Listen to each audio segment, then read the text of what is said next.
The location of Greenwood in the Annapolis Valley, between two ranges of hills about 600 feet high, was dictated by the triangular layout of the runways, with the main takeoffs in the general direction 290 towards the advantage of winds across the Bay of Fundy. The second runway, at about 240, aimed down the valley, and the third could be used on approximately 170, across the South Mountain, or on 350, depending on the prevailing weather. The concrete apron between the main runway and the camp buildings was dog-legged through 130 degrees, so that the first 6 hangars in the flying school buildings were in line, with number 7 and 8 hangars turned parallel to the main trend of the valley. Most of the accommodation and administrative buildings had been erected on the first street. The first Hudsons, already second-hand from the number 31 Operational Training Unit of the Royal Air Force, were delivered with single standard pilot controls, which inhibited the early stages of training. When the dual control kits arrived and had been fitted for the aircraft assigned to A-Flight, it was found that there were no suitable spares for repair work.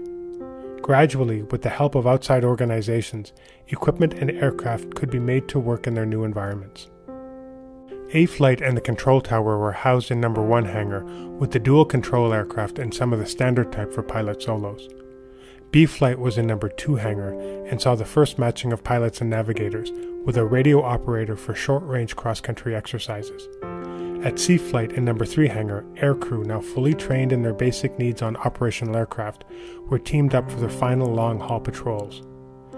Those of up to 4-hour duration usually operated for part of their journey over the Bay of Fundy and to the United States border. In addition, they provided escort to the Canadian Pacific Railway ferry, which serviced between Digby and St. John, New Brunswick. By November 1942, Greenwood was operating over 60 Hudsons, as well as about a dozen Ansons and some ancillary aircraft. All 8 hangars were operational, with Lysanders and Ansons in number 5 hangar, aircraft servicing in number 6, main workshops and technical stores in number 7, and major inspections and rebuilds in number 8. By the spring of 1943, however, changes were in the air. The camp had stabilized into a well-run establishment, and crews were leaving at regular intervals to join squadrons already on the offensive from United Kingdom and Mediterranean bases. Personnel were well acclimated to the seasons and, if not fully fledged Canadians, could at least identify themselves from the very differently speaking Englishmen who arrived occasionally as newcomers through Halifax.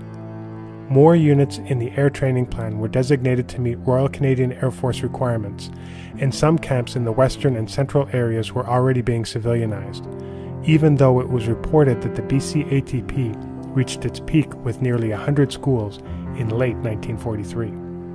It was at this time that the retraining of selected ground personnel commenced, with engine fitters sent to Packard Motors in Detroit for conversion to Merlin engines, and some airframe fitters went to Downsview, Ontario for initiation in the Mosquito airframe. Because of delays in delivery of 8 Mark 7 Mosquitoes to Greenwood, partly due to the sinking of essential parts from British factories, 2-seat trainers were shipped in crates across the Atlantic for assembly in Canada. Ground crews were detached on assembly duty to the Canadian Car and Foundry Company in Amherst, so that the first aircraft would arrive at Greenwood by early summer. The training of pilots and navigators began in July 1943, as the last Hudson courses were clearing through the system. After the luxury of space and the general simplicity of the Hudsons, the Mosquito was a more compact and complex machine, with all the characteristics one would expect from a line of racing aircraft. It presented problems that had to be met on site, as there was little resident expertise to fall back on. The officers newly attached to the flying training wing were largely drawn from veterans of frontline service, and some hair-raising maneuvers were executed when the chief flying instructor and certain other pilots were occupying the same piece of sky. Support aircraft for the Mosquito were the Airspeed Oxford and the Bristol Bolingbroke, used for bomb and drogue towing. By the end of September 1943, there were 33 Mosquitoes, 8 Oxfords, and 2 Bolingbrokes on strength. Eventually, between 50 and 60 Mosquitoes flew from Greenwood. On one occasion just before Christmas 1943, a Mosquito had landed at 34 OTU in Pennfield Ridge, New Brunswick, and could not be restarted because the unit had only 12-volt supplies or Venturas and not the 24-volt equipment required for a Mosquito. A snag crew was flown over in an Oxford, which in turn proved defective after a coughing engine on approach. It too could not be restarted. Bad weather closed in and necessitated stays over 2 nights until the murk lifted. The Mosquito was started, ground tested, and then flew off, leaving the ground crew to nurse and curse the Oxford. Later in the day, a Bolingbroke was flown in with spares for the airspeed, and the trainer was repaired and departed, but with just minimum aircrew as it had not been test cleared for carrying non-essential personnel.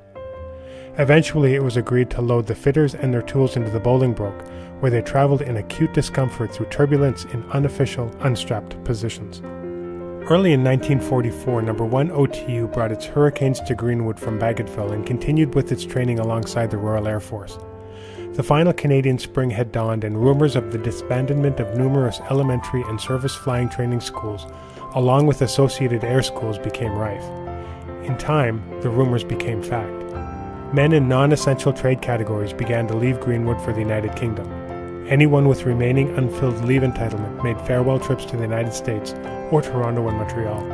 D-Day, June 6, 1944, occurred while Hurricane unit personnel were being given on-the-job training by RAF Mosquito teams. On July 1, 1944, No. 36 Operational Training Unit of the RAF ceased to exist, and No. 8 OTU, Royal Canadian Air Force, took its place. From July 31, 1942 to March 31, 1945, 12,000 graduates passed through the Canadian Operational Training Units, of which No. 36 OTU Greenwood was one. Looking back, it is difficult to grasp the British Commonwealth Air Training Plan in all its dimensions. In themselves, the statistics are impressive. 131,553 aircrew trained for battle through a ground structure embracing 105 flying training schools of various kinds and a staff numbering over 100,000. When war was declared, the Royal Canadian Air Force had less than 200 aircraft suitable for training, many of them obsolete. By December 1943, there were 11,000 aircraft on strength of the BCATP. To serve the plan, over 100 new airfields had been built and many old ones vastly improved and expanded. Yet the figures convey little idea of the tremendous problems encountered in transforming a country of volunteer citizens into highly trained specialists, of doubling output on short notice, and coping with scarcities of essential equipment. At the end of 1940, only 521 aircrew had passed through the training schools in Canada, but by May 1942, the number had swelled to over 21,000. The House will ask me where these men are, Air Minister Charles Gavin Power said in the House of Commons. He went on to answer, "Some have been ploughed back into the plan as instructors. Some were kept for the home war establishment. But the vast majority have gone overseas. They are in every raid, in every sortie, they are in every attack on Germany.